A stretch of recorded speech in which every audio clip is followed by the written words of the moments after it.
जय हिंद साथियों, आप सभी को मेरा प्यार भरा नमस्कार। मैं मुकेश यादव, मैं टारगेट से, और आज हम पढ़ेंगे कक्षा 9 की मैथ एक्सरसाइज 13.6। ये बच्चे अगर हम बात करें तो हम अगर 13.6 में जो पढ़ने वाले हैं वो पढ़ने वाले हैं बेलन का आयतन।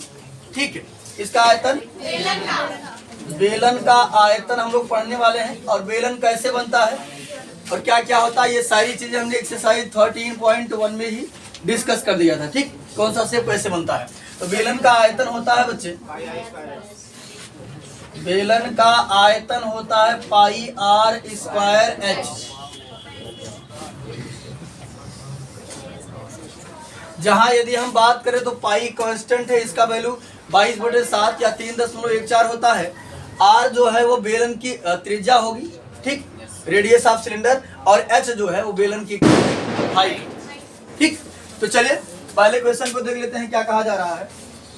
कहा जा रहा है एक बेलनाकार बर्तन के आधार की परिधि 132 सेंटीमीटर है और उसकी ऊंचाई 25 सेंटीमीटर है। इस बर्तन में कितने लीटर पानी आ सकता है, जबकि 1000 सेमी क्यूब बराबर 1 लीटर है।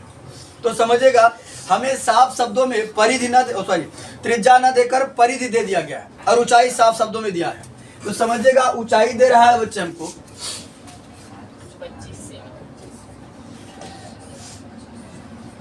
ऊंचाई हमको दे रहा है 25 सेंटीमीटर। अब पूछ रहा है कि इस बर्तन में कितने लीटर पानी आएगा। तो जब हमसे ये पूछे कि कितने लीटर पानी आएगा, कोई भी चीज आएगा नहीं उसमें रखा जा सके, तो वो आयतन निकाला जाता है। और ये बर्तन है बेलनाकार, तो बेलन का आयतन होता है पाई आर स्क्वायर एच।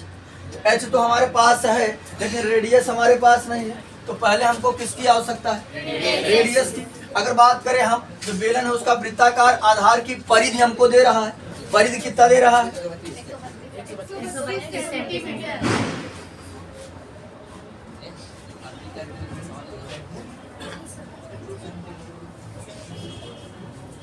परिधि दे रहा है 132 सेंटीमीटर।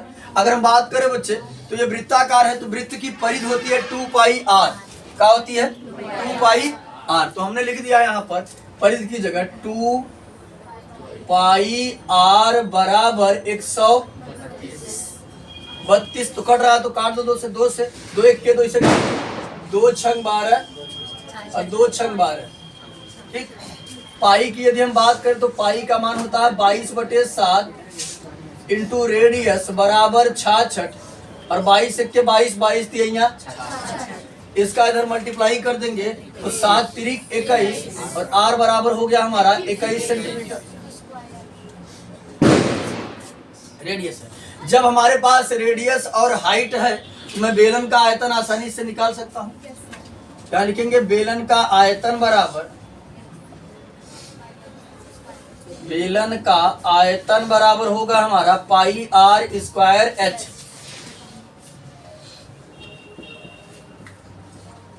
यदि हम बात करें तो पाई का मान 22/7, रेडियस कितना हो जाएगा, दिया है 21 का स्क्वायर इंटू हाइट कितना है 25। सॉल्व कर देते हैं तो हो जाएगा 22/7 गुणते 21, कई बार है 2 बार, 21 गुणते 21 गुणते 25, 7 1 के 7, 7 3 21, गुणा कर देंगे। इसने गुणा किया है, चलिए जब गुणा करेंगे बच्चे तो समझिएगा ध्यान से। 22 का गुणा जब 21 में करेंगे, 22 गुणा 21 में करेंगे तो 22 1 के 22, 22 गुना 44, 462 हो गया। और यहाँ करेंगे 25 के यहाँ 75, 462 में 75 का गुणा कर देंगे, 5 दूनी 10, 5 छंग 30 1 31, 5 चौक 20 3 23, 7 दूनी 14, 7 छंग 42 1 43, और 7 चौक 28 4 32। क्या हो जाएगा, 0 5 3 3 6 और 3 1 4, और सॉरी 2 2 4, 34,650। तुम कितना बता रहे थे, 34,650। अच्छा ठीक,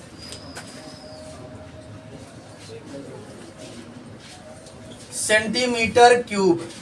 ये बन गया बेलन का आयतन। अब यहां समझिएगा बच्चे ध्यान से, कह रहा था अगर हम बात करें 1000 सेमी क्यूब अगर हम आयतन निकालते हैं तब कई लीटर बनेगा, 1 लीटर बनेगा। कितना 1 लीटर। तो इतने सेमी क्यूब में कई लीटर बनेगा, हम क्या करेंगे भाग कर देंगे, आसानी से हमको पता चल जाए कितना लीटर बनेगा। क्या लिखेंगे, बेलनाकार बर्तन की धारिता। तो समझिएगा बच्चे ध्यान से, 34,650 में हम 1,000 से भाग कर देंगे। तो देखो बच्चे, जब आप भाग करोगे, ये दशमलव यहाँ पर है, भाग करेंगे 3 अंक दशमलव इधर घिसक आएगा, तो कुल मिलाकर हो जाएगा 34.65 लीटर। चाहे जीरो भी लिख दो, जीरो की कोई वैल्यू नहीं है। इतना हो जाएगा हमारा बर्तन की धारिता, यानी बर्तन में इतना लीटर जो है वो पानी आ सकता है। ठीक, आए बच्चे, अब हम लोग अगला क्वेश्चन नंबर 2 समझते हैं, यानी दूसरा क्वेश्चन। दूसरे क्वेश्चन की यदि हम बात करें तो करा लकड़ी के एक बेलनाकार पाइप का आंतरिक व्यास 24 सेमी है और बाहरी व्यास 28 सेंटीमीटर है। इस पाइप की लंबाई 35 सेमी है। इस पाइप का द्रव्यमान ज्ञात कीजिए यदि 1 सेमी क्यूब लकड़ी का द्रव्यमान 0.6 ग्राम है। समझिएगा बच्चे ध्यान से, एक कह रहा है कि लकड़ी का एक बेलनाकार पाइप है, वो अंदर से खोखली है, साथ ही साथ वो पाइप कुछ मोटी है। तो कह रहा आप बताइए इस पाइप को बनाने में लकड़ी का कितना आयतन लगा है। तो जैसे बच्चे अगर हम बात करें, इसी को मान लेते हैं ये पाइप है जैसा, ठीक, तो समझिएगा ये कुछ मोटा है, इसकी आंतरिक त्रिज्या कुछ है, बाहरी त्रिज्या कुछ है। तो हमें इसको चाहिए कि इस कैप में कितना लकड़ी लगा है। तो हम करेंगे क्या, तो पहले तो हम पूरा आयतन निकाल लें। जब पूरा आयतन निकालेंगे तो क्या रखेंगे, बाहरी त्रिज्या रखेंगे, और पूरे आयतन में से अंदर वाला आयतन अगर आयतन घटा देंगे तो यही बचेगा, है ना। पूरा आयतन निकाल लिए, ठीक, जब पूरा आयतन निकालिए तो ये अंदर का भी आ गया, बाहर का भी आ गया, पूरा आ गया। फिर अंदर का आयतन अगर घटा देते हैं, ये लकड़ी ही बच रही है, ठीक है। यहाँ लिखेंगे हम, ये बच्चे हमको आंतरिक व्यास दे रहा था 24 सेमी, तो व्यास का आधा का होता है त्रिज्या, तो त्रिज्या कितना हो गई 12, हमारा इसी प्रकार से बाहरी त्रिज्या हमको दे रहा था, सॉरी बाहरी व्यास हमको दे रहा था 28, और व्यास का आधा का होता है त्रिज्या, तो 14 का आधा हो गया, सॉरी 28 का आधा हो गया 14, और लंबाई दे रहा था। ये बच्चे पाइप वगैरह जो है वो बेलनाकार होती है, तो बेलन में लंबाई नहीं बल्कि ऊंचाई होती है, हम उसको अपनी भाषा में लंबाई कहते हैं। जैसे आप पाइप हो गया, खेत भरने वाला पाइप, ठीक है, वो बेलनाकार, उसको लंबाई बोलते हैं, लेकिन अगर उसको क्या काम करेंगे, वो ऊंचाई का ही काम करेगा, क्योंकि बेलनाकार वस्तु में लंबाई ना होकर क्या होती है, ऊंचाई होती है, ठीक। तो पाइप में क्या होगा, जो लंबाई दिया था वो ऊंचाई का काम कर रहा था। तो कह रहा था लकड़ी में बताइए अगर 1 सेमी क्यूब आयतन का द्रव्यमान अगर 0.6 ग्राम है, इस लकड़ी का पूरा कितना वजन होगा, कितना द्रव्यमान होगा। तो पहले हम क्या काम करें, आयतन निकाल लें, और जितना आएगा उसी में 0.6 से गुणा कर देंगे, तो आसानी से हमको द्रव्यमान पता हो जाएगा। यहाँ हम लिखेंगे लकड़ी का द्रव्यमान बराबर लकड़ी का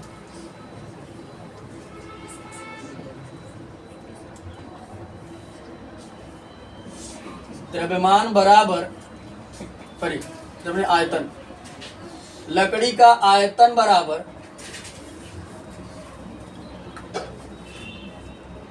ठीक पाइप, बेलनाकार पाइप का आयतन, बेलनाकार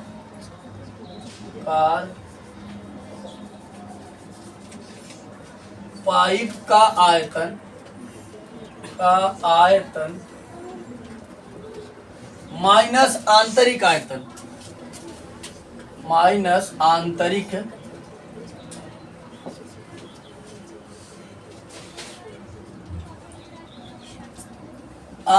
आयतन। तो बेलन का आयतन तो हम जानते हैं होता है पाई आर स्क्वायर एच। तो यहाँ समझिए, यहाँ जो आर लेंगे हम कौन सी आर लेंगे, R2 लेंगे, क्योंकि पूरा पाइप का आयतन निकाल रहे हैं, तो R2 त्रिज्या ली जाएगी, पाई R2 का स्क्वायर, एच तो सेम रहेगा, माइनस पाई R2 का स्क्वायर, एच माइनस आंतरिक के लिए कौन सी त्रिज्या लेंगे, R1, पाई R1 का स्क्वायर h। तो कुछ कॉमन मिल रहा है, कॉमन कर लेते हैं, जिससे क्या होता है कि कैलकुलेशन आसान हो जाए। कुछ पाई मिल रहा है, h मिल रहा है, तो पाई h को हमने बाहर कॉमन कर लिया, तो यहाँ बचा हमारा R2 का स्क्वायर माइनस R1 का स्क्वायर। ठीक, रख देते हैं सबकी वैल्यू। पाई का मान 22/7 और h है 35, ब्रैकेट में R2 कितना है 14, तो 14 का स्क्वायर माइनस R1 कितना है 12, तो 12 का स्क्वायर। 7 के साथ 7 पचे 35 और 22 पंचे 110,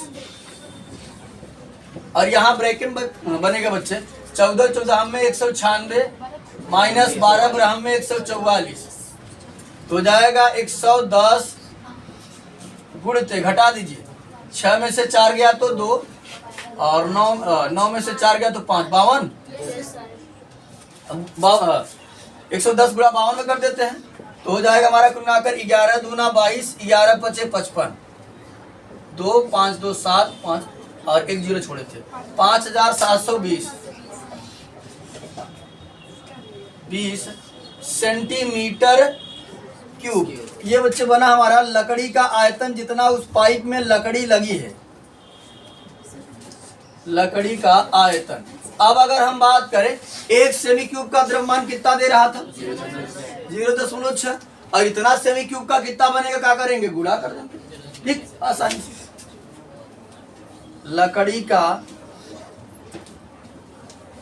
लकड़ी का द्रव्यमान बराबर, लकड़ी का द्रव्यमान बराबर हो जाएगा हमारा 5720 गुणते 0.6, गुणा करो बच्चे, ग्राम।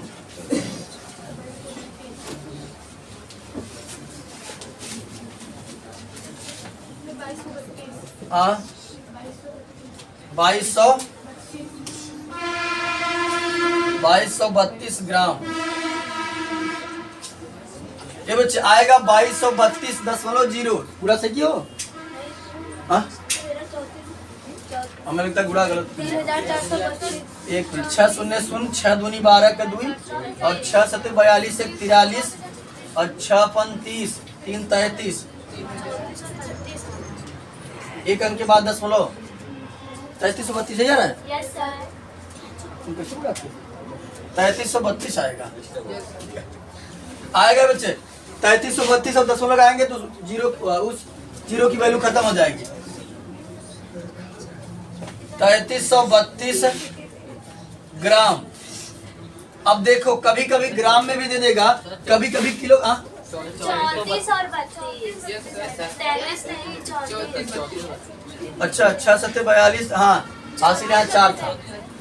हाँ, हासिल 4 था, सही है। 6 सत्ते 42 था, तो हासिल 4 बचे 56 30 34 होगा। ये बच्चे कभी कभी यहाँ पर ग्राम में दे देगा, कभी कभी क्या करेगा, किलोग्राम में दे देगा।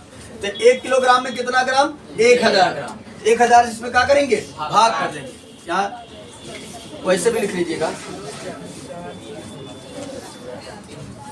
लकड़ी का